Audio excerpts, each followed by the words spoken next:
राम राज्य का शुभारंभ। ईस्ट इंडिया कंपनी का एक अंग्रेज कर्मचारी मई की भरी दोपहर में कलकत्ता के बाजार में चक्कर लगा रहा था कि एक जगह उसने बहुत भीड़ देखी। जाकर देखा तो मिट्टी का एक कांस बर्तन बहुत से लोग खरीद रहे हैं। जिज्ञासावश वह भी दुकान पर पहुंचा। दुकानदार से उसने पूछा, इस बर्तन का क्या नाम है और इसे इतने लोग क्यों खरीद रहे हैं? बूढ़े दुकानदार ने बताया, साहेब, इसे घड़ा कहते हैं। इसमें पानी रखोगे तो पानी ठंडा रहेगा। अंग्रेज कर्मचारी ने दुकानदार से घड़ा खरीद लिया और आगे बढ़ा। कुछ दूर चलने पर अगले चौराहे के पास फिर उसने लोगों की भीड़ देखी तो उसने एक अलग किस्म का मिट्टी का बर्तन देखा जिसकी लंबी गर्दन और छोटा मुंह था। चकित अंग्रेज के पूछने पर दुकानदार ने बताया, इसको सुराही कहते हैं। इसमें पानी घड़े से कहीं अधिक ठंडा होता है। आपने पिछले चौराहे पर ये घड़ा खरीदा होगा। वो मेरे पिताजी हैं। लोगों को गुमराह करते हैं और जबरदस्ती घड़ा बेच देते हैं।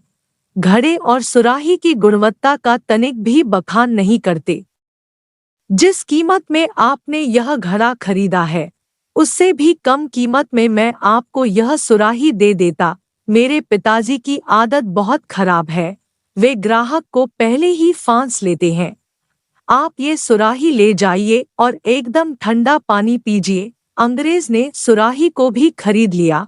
अभी कुछ ही पग आगे बढ़ा था कि उसने एक और मिट्टी के बर्तनों की दुकान देखी। दुकानदार से उस अजीब से दिखने वाले बर्तन के बारे में पूछा जिसे अधिकाधिक लोग खरीद रहे थे। दुकानदार से इसका नाम और उपयोगिता पूछी तो उस जवान दुकानदार ने बताया कि इस बर्तन को तुम्बा कहते हैं।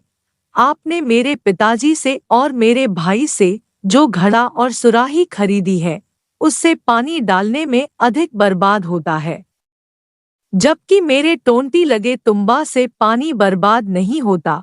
मेरे पिताजी और भाई जरा ईर्ष्यालु हैं। वे ग्राहक को पहले ही फांस लेते हैं और मेरी विशेषता को नहीं बताते। अंग्रेज कर्मचारी ने एक तुम्बा भी खरीद लिया और फिर मुस्कराने लगा। इस बार की मुस्कुराहट थोड़ी कुटिलता लिए हुए थी। सुबह तीनों बर्तनों को लेकर अपने कप्तान के ऑफिस में पहुंचा। कप्तान ने पूछा, यह क्या ले आए हो? कर्मचारी कहने लगा, सर, ये तीनों बर्तन पानी को ठंडा रखने वाले हैं। लेकिन इससे भी बड़ी बात जो मैं आपको बताने वाला हूँ उससे हमारी ब्रिटिश गवर्नमेंट को जबरदस्त फायदा हो सकता है। कर्मचारी आगे बोला, सर, भारत में अकूत संपत्ति तो है ही, भारतीय उससे कहीं अधिक हुनरमंद है।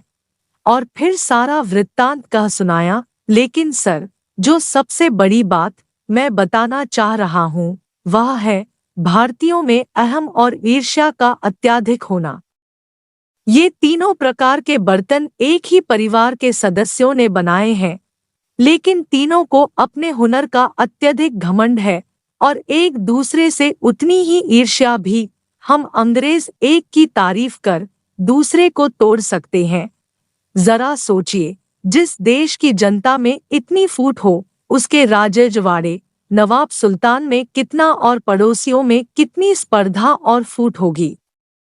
किसी एक रियासत को अपने में मिलाकर दूसरे पर आसानी से हम विजय पा सकते हैं। कप्तान की आंखों में चमक आ गई।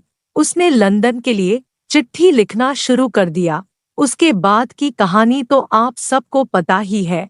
अंग्रेजों ने जैसे बांटो और राज करो वाली नीति अपनाकर हमारे भारत को लूटा, वैसे ही आजादी के बाद पहले धर्म के नाम पर देश के दो टुकड़े करवा दिए, मुसलमानों को पाकिस्तान और हिंदुओं को भारत। लेकिन हमारा दुर्भाग्य कि गांधी नेहरू ने अपनी सत्ता बनाए रखने के लिए पाकिस्तान बनवाकर भी मुसलमानों को भारत ही में रहने दिया और हिंदुओं को जातियों में बांटकर एक दूसरे से लड़वाते रहे। आजादी के 75 साल के बाद आज भी सारा विपक्ष मिलकर जातीय आधार पर जनगणना की मांग कर रहा है, जो कि आने वाले समय के लिए बहुत घातक हो सकता है। जातीय व्यवस्था को जड़ से समाप्त कर देना चाहिए। आज के भारत की साख विदेशों में बड़ी है, विदेशों में भारत की कूटनीति की प्रशंसा की जा रही है, परेशान है। तो यहाँ के स्थानीय नेता वो समझ ही नहीं पा रहे हैं कि मोदी से मुकाबला कैसे किया जाए। असल में सब अंदर से डरे हुए भी हैं कि यदि 2024 में फिर मोदी सरकार आ गई तो उनके द्वारा किए हुए सभी भ्रष्टाचार की पोल खुल जाएगी और वे सब जेल चले जाएंगे। वर्तमान में मोदी सरकार के नेतृत्व में देश विश्व की तीसरी चौथी अर्थव्यवस्था बनने जा रहा है। भारत की पहचान, भारत की संस्कृति, सनातन धर्म का बोलबाला विश्व के हर देश में हो रहा है। राम मंदिर निर्माण और 22 जनवरी 2024 को अयोध्याजी में प्राण प्रतिष्ठा उत्सव की तरह प्रत्येक भारतवासी के मन में उत्साह पैदा कर रहा है। पूरा हिंदू समाज एक हो गया है।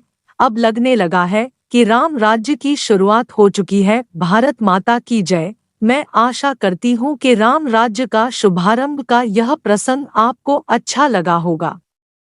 यदि आप चैनल पर पहली बार आए हैं या फिर आपने अभी तक चैनल को सब्सक्राइब नहीं किया है तो कृपया चैनल को सब्सक्राइब अवश्य करें। वीडियो के ठीक नीचे दिए हुए सब्सक्राइब बटन को दबाकर ऑल पर क्लिक अवश्य करें ताकि हमारे अगले वीडियो की सूचना सबसे पहले आपको प्राप्त हो। वीडियो को अधिक से अधिक अपने सभी सनातनी मित्रों के साथ साझा करें। आप सबको मेरी प्यार भरी राधे राधे।